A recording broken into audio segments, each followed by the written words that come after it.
Hello and welcome to a new journal entry. I've decided to start Family Guy Back to the Multiverse. I am playing on the Xbox 360. It was developed by Heavy Iron Studios and published by Activision. Released in 2012, the game is an action-adventure third-person shooter. I chose this game because I originally saw it on a random YouTube video. It was on one of those good games stock on old consoles sort of thing. The game looked cool and I spotted it in a local game shop, so I picked it up thinking I'll get around to it at some point. I've been looking for something short to play recently, and this was something I became interested in around Christmas, but still hadn't yet had the time to play. Going in, I was just genuinely looking for something that was short and fun to play.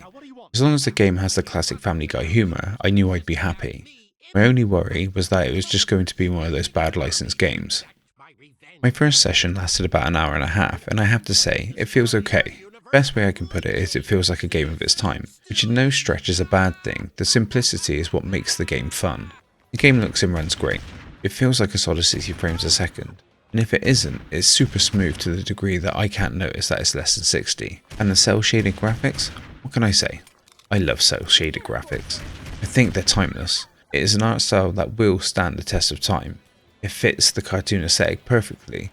There's not much more I can say about it. I have to admit though, the sound is the only downer for me.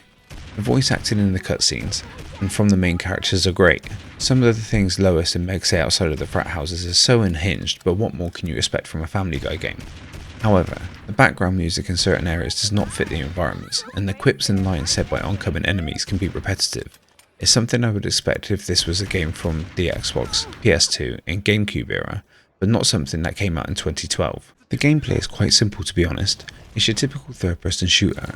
It has taken the standardized control scheme that everyone had accepted around this time, which means it's super easy to pick up and play. The controls feel a little bit floaty though. It feels almost like Simpsons Hit and Run if it had guns.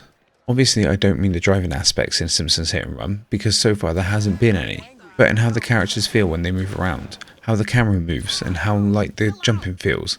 The game does have some egregiously strong aim assist as well.